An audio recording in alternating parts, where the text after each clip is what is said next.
Hello everyone, welcome to study with Shri.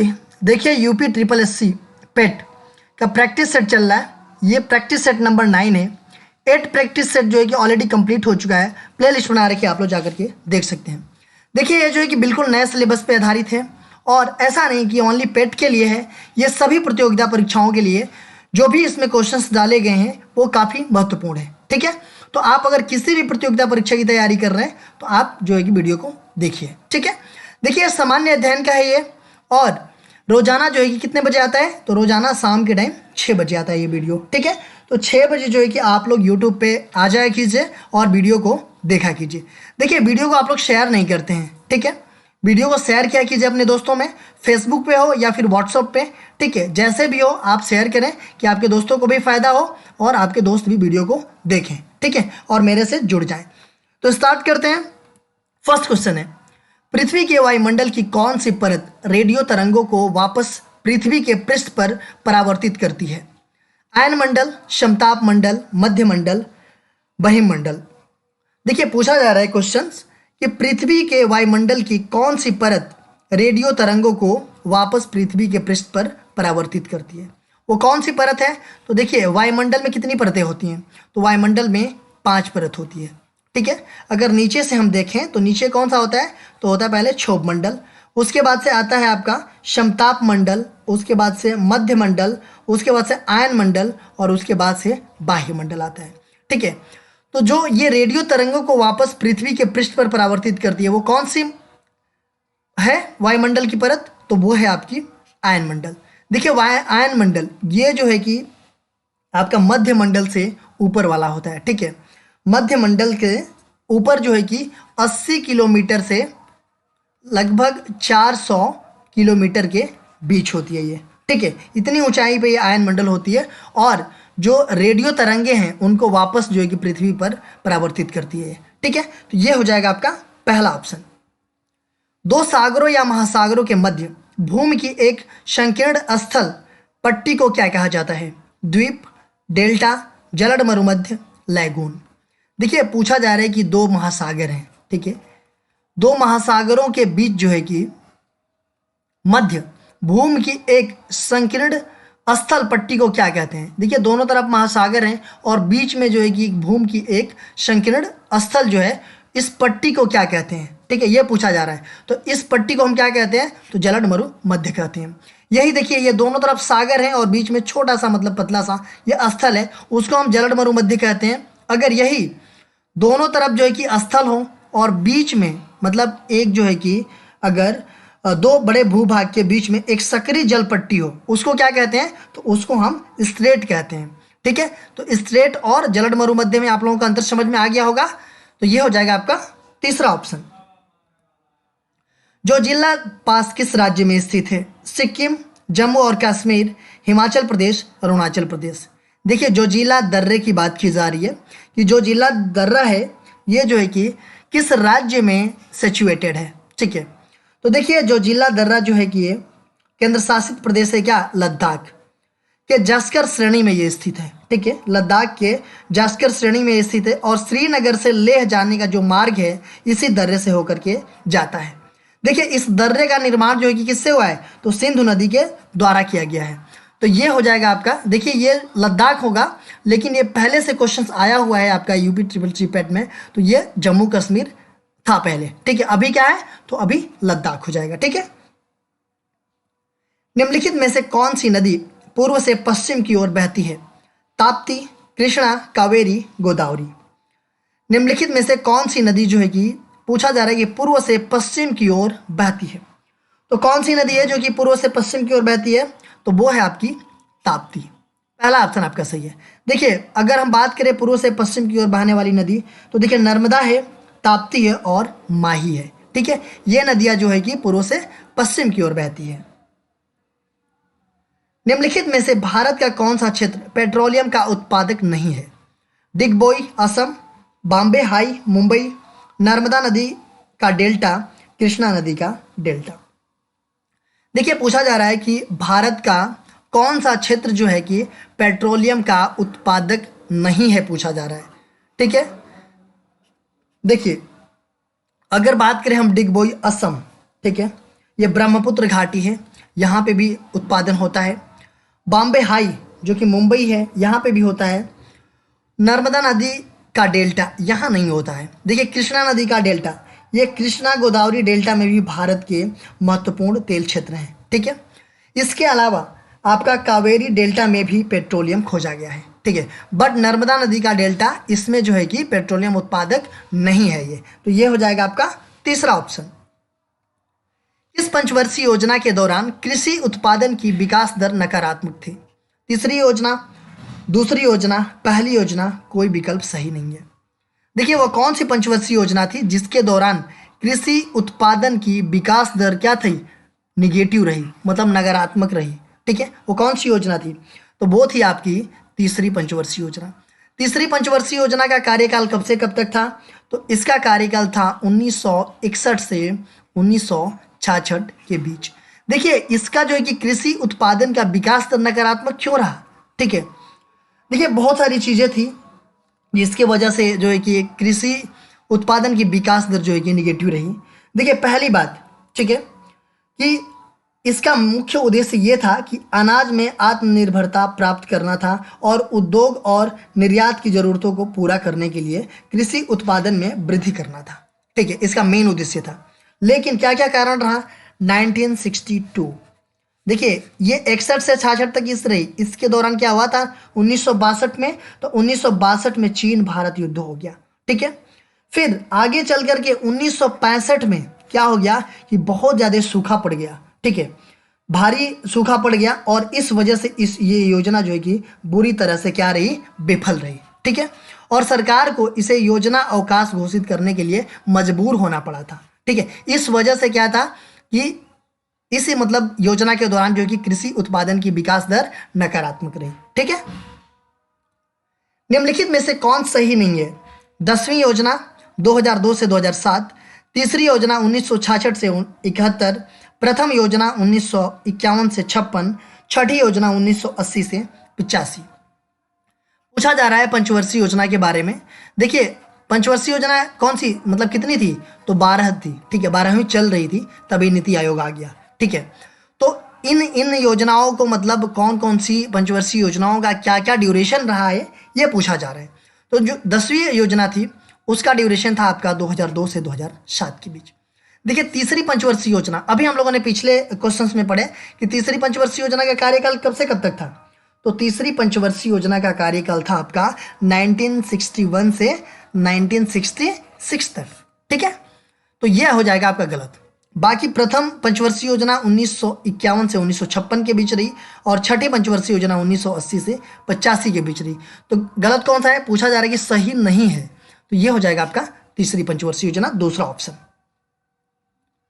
प्रधानमंत्री आवास योजना ग्रामीण का लक्ष्य कितने तक सभी के लिए आवास उपलब्ध कराना है, 2021, 2022, 2023, 2024।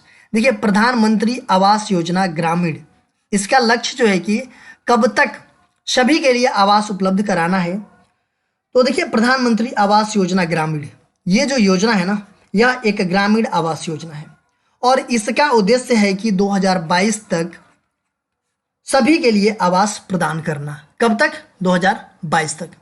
देखिए ये जो योजना है ये इंदिरा आवास योजना की एक नई संस्करण है। जो पहले थी इंदिरा आवास योजना, उसका जो है कि नया संस्करण क्या है, प्रधानमंत्री आवास योजना ग्रामीण, ठीक है। देखिए इस योजना के तहत जो कि सभी जो आवासहीन हैं और जिनके जीर्ण शीर्ण घरों में रहने वाले के लिए जो है, जिनके भी घर जो है कि मतलब जर्जर हैं या फिर मतलब बिल्कुल रहने लायक नहीं है, ठीक है, उनके लिए जो है कि क्या करता है कि पक्का घर के निर्माण के लिए ये वित्तीय सहायता प्रदान करता है, ठीक है। तो इसका कब तक लक्ष्य है, तो इसका लक्ष्य है 2022 तक। कृषि और संबद्ध क्षेत्रों में योजना तैयार करने और समन्वय करने के लिए सर्वोच्च निकाय है भारतीय कृषि अनुसंधान परिषद, क्षेत्रीय ग्रामीण बैंक, राज्य व्यापार निगम, राष्ट्रीय कृषि और ग्रामीण विकास बैंक, नाबार्ड। पूछा जा रहा है कि कृषि और संबद्ध क्षेत्रों में योजना तैयार करने और समन्वय करने के लिए सर्वोच्च निकाय है, कौन सा है, तो इसका सर्वोच्च निकाय है आपका भारतीय कृषि अनुसंधान परिषद। देखिए देश में जो है कि बागवानी हुआ, मत्स्य पालन हुआ और पशु विज्ञान सहित कृषि के क्षेत्र हुए। इनका जो है कि योजना तैयार करना और समन्वय करने के लिए इसका सर्वोच्च निकाय कौन सा है? तो भारतीय कृषि अनुसंधान परिषद है। देखिए, अगर हम बात करें भारतीय कृषि अनुसंधान परिषद की, ठीक है, तो ये जो है कि एक स्वायत्त शासी संस्था है, ठीक है, जो कि कृषि मंत्रालय के अधीन ये कार्य करता है। ठीक है, कृषि मंत्रालय के अधीन कार्य करता है। और इसकी स्थापना कब हुई थी? तो इसकी स्थापना 16 जुलाई 1929 में किया गया था। और इसका मुख्यालय कहाँ पे है? तो इसका मुख्यालय दिल्ली में है।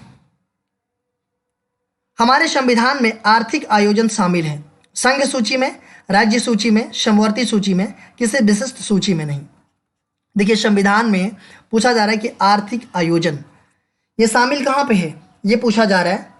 तो देखिए, अगर हम बात करें हमारे संविधान की, तो हमारे संविधान में आर्थिक आयोजन समवर्ती सूची में शामिल किया गया है।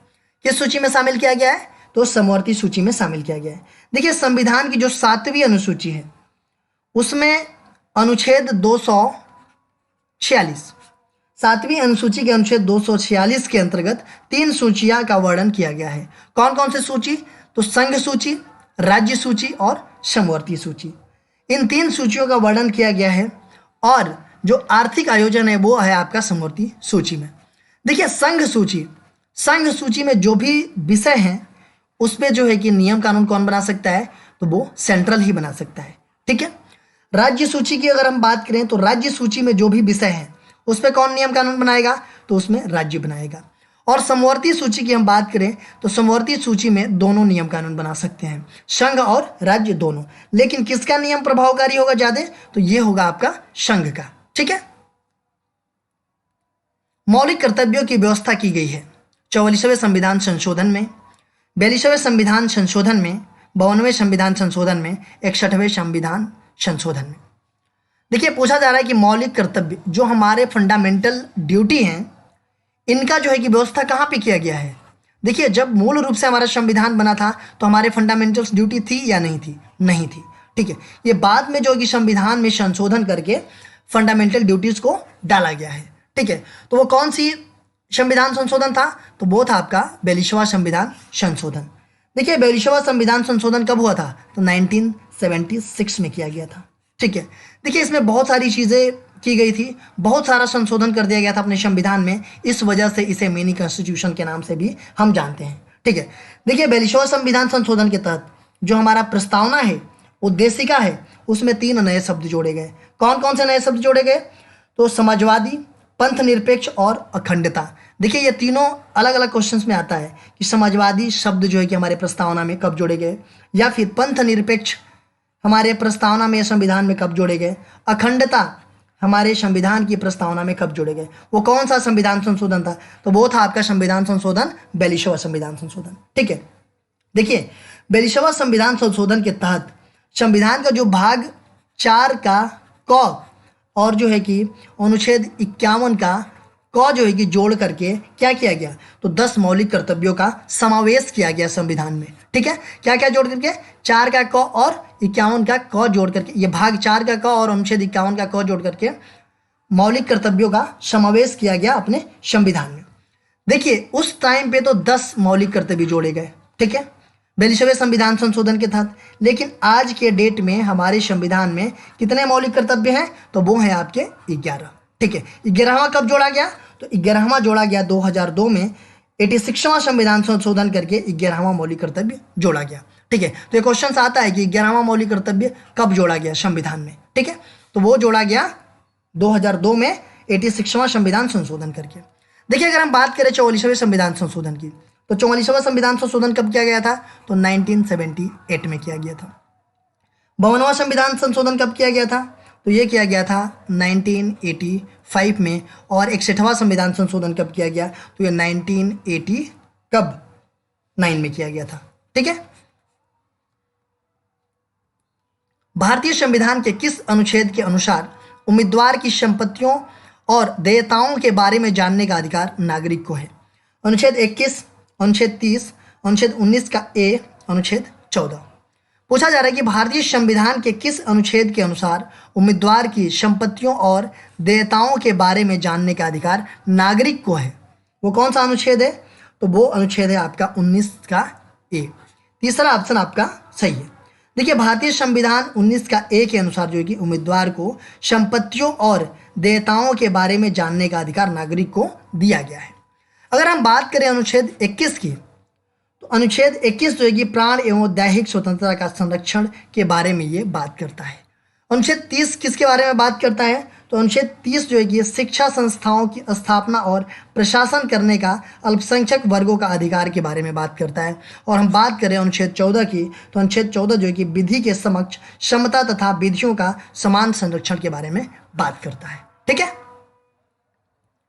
भारतीय भूमि पर निम्नलिखित में से कौन सा मौलिक अधिकार एक विदेशी नागरिक को भी प्राप्त है? भ्रमण, आवास तथा व्यवसाय की स्वतंत्रता, केवल धर्म, वर्ण, जाति अथवा लिंग के आधार पर भेदभाव से प्रतिरक्षा, कानून की अधिकारिता के बिना किसी कार्यवाही के विरुद्ध जीवन तथा व्यक्तिगत स्वतंत्रता की रक्षा और सार्वजनिक रोजगार के मामले में अवसर की समानता। पूछा जा रहा है कि भारतीय भूमि पर निम्नलिखित में से कौन सा जो मौलिक अधिकार है एक विदेशी नागरिक को भी प्राप्त है? देखिए मौलिक अधिकार तो हम लोगों को प्राप्त है ही है, लेकिन ये पूछा जा रहा है कि एक विदेशी नागरिक को भी प्राप्त है। तो कौन सा मौलिक अधिकार है? तो वो मौलिक अधिकार है आपका कौन सा? ये तीसरा। ये जो है कि कानून की अधिकारिता के बिना किसी कार्यवाही के विरुद्ध जीवन तथा व्यक्तिगत स्वतंत्रता की रक्षा। पंचायत को मनमाने ढंग से काम करने से रोकती है, जैसे कि पैसों का दुरुपयोग या चुनिंदा लोगों की तरफदारी करना। ग्राम सभा, जिला कलेक्टर, सरपंच, सचिव।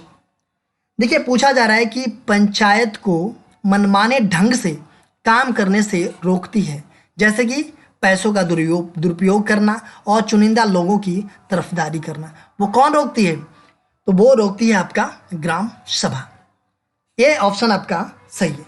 देखिए पंचायत को गलत चीज़ें करने से रोकती है ये ग्राम सभा, जिसमें पैसा का दुरुपयोग करना हो गया, ठीक है, या कुछ लोगों का पक्ष लेना शामिल हो सकता है इसमें। यह जो है कि निर्वाचित प्रतिनिधियों पर नज़र रखती है। जो ग्राम सभा है ये जो है कि निर्वाचित प्रतिनिधियों पर नज़र रखती है और उन्हें जनता के प्रति जिम्मेदार बनाती है। ठीक है। देखिए यह वह जगह है जहां ग्राम पंचायत के जो है कि काम की सभी योजनाओं लोगों के सामने रखी जाती है। कौन सा? ग्राम सभा। देखिए एक चीज़ें डाउट हो रहा होगा आप लोगों को कि देखिए ग्राम सभा और ग्राम पंचायत इसमें क्या डिफरेंट है। ठीक है। ग्राम सभा और ग्राम पंचायत के बारे में हम बात करें तो ऐसा लग रहा होगा कि दोनों सेम है, बट सेम नहीं है। देखिए ग्राम सभा क्या होता है कि ग्राम सभा जो है ना कि एक पंचायती राज की सबसे छोटी इकाई है। कैसे? देखिए इसको पहले तो बता दें कि इसको विघटन कभी नहीं होता है। इसका विघटन जो है कि ग्राम सभा का नहीं हो सकता। ग्राम पंचायत का विघटन हो सकता है, बट ग्राम सभा का विघटन कभी नहीं होता है। देखिए इसे ग्राम पंचायत की निगरानी इकाई भी कहते हैं। किसको? ग्राम सभा को। ठीक है। देखिए ये जो है ना कि गांव में रहने वाले सभी मतदाता इसके सदस्य होते हैं। मतलब कि जो गांव में रहने वाले जो 18 साल से ऊपर के लोग हैं वो सभी क्या हैं? वो जो है कि ग्राम सभा हैं। देखिए ग्राम सभा जो होता है ना उसमें सारे जो है कि जो मतदान करने वाले सदस्य हैं वो ग्राम सभा में होते हैं। ठीक है। इन्हें अपने गांव के पंचायत के सदस्य मतलब ग्राम प्रधान चुनने का पूरा अधिकार होता है। ग्राम सभा का जो है कि अधिकार होता है कि ग्राम पंचायत चुने हम, क्योंकि ग्राम सभा में तो सभी आ जाएंगे। 18 साल से ऊपर के जो सदस्य हैं वोट देने वाले वो किस में आएंगे? वो ग्राम सभा में आ जाएंगे। ठीक है। बट ग्राम पंचायत क्या है? जो मुखिया होता है जीत करके वो ग्राम पंचायत होता है, वो प्रधान होता है, मुखिया होता है। बात समझ रहे हैं? तो ये डिफरेंस है ग्राम सभा में और ग्राम पंचायत में। किसी पदार्थ का फोटोग्राफ लेने के लिए अपेक्षित उद्भासन काल किस पर निर्भर करता है? पदार्थ की चमक, फोटोग्राफर के कौशल, पदार्थ की निकटता, पदार्थ का आकार। देखिए पूछा जा रहा है कि किसी पदार्थ का फोटोग्राफ लेने के लिए अपेक्षित उद्भासन काल किस पर निर्भर करता है। ठीक है। तो देखिए फोटोग्राफी में शटरगत या उद्भासन काल उस अवधि को चिन्हित करता है जिस दौरान कैमरे का शटर खुला रहता है। ठीक है। किसी वस्तु का उपयुक्त उद्भासन उस वस्तु की चमक पर निर्भर करता है। तो पदार्थ की चमक पर निर्भर करता है। ये पहला ऑप्शन हो जाएगा आपका सही। आकाश का रंग नीला किसके कारण दिखाई देता है? परावर्तन, अपवर्तन, लघुत्तर तरंग दैर्ध्यों का प्रकीर्णन, विखंडन। पूछा जा रहा है कि आकाश का जो रंग होता है वो नीला किसके कारण दिखाई देता है। काफ़ी इंपॉर्टेंट क्वेश्चन से, बहुत बार ये क्वेश्चन आया है एग्जाम में। तो आकाश का रंग जो है कि नीला किसके कारण दिखाई देता है। तो देखिए, जब सूर्य का प्रकाश जो है ना कि वायुमंडल के में प्रवेश करता है, जब सूर्य का प्रकाश जो है कि वायुमंडल में प्रवेश करता है तो वह कणों और गैसों सब से टकराता है। कणों से भी और गैसों से, सबसे वो क्या करता है, टकराता है और चारों ओर बिखर जाता है। ठीक है, देखिए बिखरने वालों रंगों को क्या कहते हैं, लघुत्तर तरंगदैर्ध्य कहते हैं। कौन कौन से वो रंग हैं, तो बैगनी है, आसमानी है और नीला, ये सबसे ज़्यादा बिखरते हैं। ठीक है, और लाल रंग क्या होता है कि सबसे कम बिखरता है। ठीक है, जिसे हम क्या कहते हैं, रेले प्रकीर्णन कहते हैं। और इसी प्रक्रिया के कारण हमें जो है कि आकाश नीला दिखाई देता है। तो लघुत्तर तरंगदैर्ध्यों का प्रकीर्णन हो जाएगा ये। ठीक है, सामान्य शंभु मशल का वसा एक लिसे पदार्थ का स्राव करता है जिसका हृदय प्रत्यारोपण में प्रयोग किया जा सकता है। इस पदार्थ में मौजूद यह विलक्षण रासायनिक यौगिक क्या है। Amino phenyl alanine, hydroxy phenyl alanine, phenyl alanine, dihydroxy phenyl alanine. देखिए, सामान्य मसल का वसा एक लिसे पदार्थ का स्राव करता है जिसका हृदय प्रत्यारोपण में प्रयोग किया जा सकता है। इस पदार्थ में मौजूद यह विलक्षण रासायनिक यौगिक क्या कहलाता है, तो यह कहलाता है डाईहाइड्रॉक्सी फिनाइल एलानिन। ठीक है, ये फोर्थ ऑप्शन आपका सही है। निम्नलिखित में से कौन सी स्थानिक जाति है। धनेश हार्नबिल, भारतीय गैंडा, गुलाबी शीर्ष बत्तख, निकोबार कपोत। पूछा जा रहा है कि निम्नलिखित में से कौन सी स्थानिक जाति है। ठीक है, तो देखिए ये है आपका हार्नबिल, पहला ऑप्शन आपका सही है। देखिए, हार्नबिल पक्षी ये दक्षिण भारत के पश्चिमी घाट और पहाड़ियों के स्थानिक जाति है ये। ठीक है, देखिए यह जो है कि पक्षी घने जंगलों में, रबर और कॉफी के बागानों में पाई जाती है हार्नबिल। ठीक है, ये हो जाएगा आपका पहला ऑप्शन। स्मृति मंधाना एक है बाएं हाथ की बल्लेबाज, बाएं हाथ की गेंदबाज, दाएं हाथ की बल्लेबाज, बाएं हाथ की गेंदबाज, दाएं हाथ की बल्लेबाज, दाएं हाथ की गेंदबाज, और बाएं हाथ की बल्लेबाज, दाएं हाथ की गेंदबाज। देखिए, स्मृति मंधाना ये क्या है। देखिए, सबसे पहले ये बता दें कि स्मृति मंधाना जो हैं ये हैं, ये भारतीय महिला राष्ट्रीय टीम के लिए ये खेलती हैं। ये क्रिकेटर हैं और ये जो है कि बाएं हाथ की बल्लेबाजी और दाएं हाथ की मध्यम गति की गेंदबाजी करती हैं ये हो जाएगा आपका चौथा ऑप्शन। देखिए, क्वेश्चन पूछा गया था आप लोगों से पिछले वीडियो में, इसका आंसर आप लोगों को कमेंट बॉक्स में देना था। स्वतंत्रता के पूर्व संध्या पर निम्नलिखित में से किस आंदोलन ने सबसे बड़ा कृषक छापामार युद्ध देखा। नोवा खली आंदोलन, तेभागा आंदोलन, पुन्नाप्रा वायरल आंदोलन और तेलंगाना आंदोलन। स्वतंत्रता के पूर्व संध्या पर निम्नलिखित में से किस आंदोलन ने सबसे बड़ा कृषक छापामार युद्ध देखा, तो वो देखा तेलंगाना आंदोलन ने। देखिए, तेलंगाना आंदोलन आधुनिक भारत इतिहास का सबसे बड़ा किसान गुरिल्ला युद्ध था और इस आंदोलन की शुरुआत कब हुई थी, तो जुलाई 1946 में हुई थी। ठीक है, और देखिए ये जो है कि अगस्त 1947 से लेकर ये जो है कि सितंबर 1948 के बीच यह आंदोलन सबसे अधिक सक्रिय रहा। ठीक है, तो ये हो जाएगा आपका चौथा ऑप्शन तेलंगाना आंदोलन। आज का क्वेश्चन देख लेते हैं कि पुलित्जर पुरस्कार प्राप्त करने वाले पहले भारतीय कौन थे। गोविंद बिहारी लाल, संघमित्रा कलिता, झुम्पा लाहिड़ी, गीता आनंद। तो ये जो है कि पुलित्जर पुरस्कार प्राप्त करने वाले पहले भारतीय कौन थे, ये आप लोगों को कमेंट बॉक्स में बताना है। इसका आंसर मैं नेक्स्ट वीडियो में आप लोगों को बताऊंगा। देखिए, ये कमेंट बॉक्स में जरूर बताइएगा, जो भी लोग वीडियो देख रहे हैं कमेंट बॉक्स में जरूर बताइएगा। अगर पता नहीं होगा तो गूगल कर लीजिएगा और गूगल करने के बाद से कमेंट करके मुझे बताइएगा। ठीक है, देखिए अगर आप हमें इंस्टाग्राम पे फॉलो करना चाहते हैं तो इंस्टाग्राम पे भी फॉलो कर लीजिए। इंस्टाग्राम पे हमारी आईडी है स्टडी विद श्री 25। फेसबुक पे एक मेरा पेज है स्टडी विद श्री के नाम से, और फेसबुक पे एक मेरा ग्रुप है यूपी पीसीएस के नाम से, और ये टेलीग्राम का लिंक है। इन सब सारे जगहों पे आप कनेक्ट हो जाइए। इन सब सारे जगहों से स्टडी से रिलेटेड चीज़ें पोस्ट की जाती है जिससे आप लोगों को फ़ायदा पहुंच सकता है। दोस्तों, वीडियो अच्छी लगती है तो आप लोग लाइक किया कीजिए, एक अच्छा सा कमेंट्स कर दिया कीजिए, और अपने दोस्तों में फेसबुक हो या व्हाट्सअप हो या इंस्टा हो कहीं भी शेयर कर दिया कीजिए। अगर वीडियो अच्छी नहीं लगती है तो आप लोग डिसलाइक कर दिया कीजिए और कमेंट बॉक्स में मुझे बताइए डिसलाइक क्यों किया। वीडियो देखने के लिए धन्यवाद।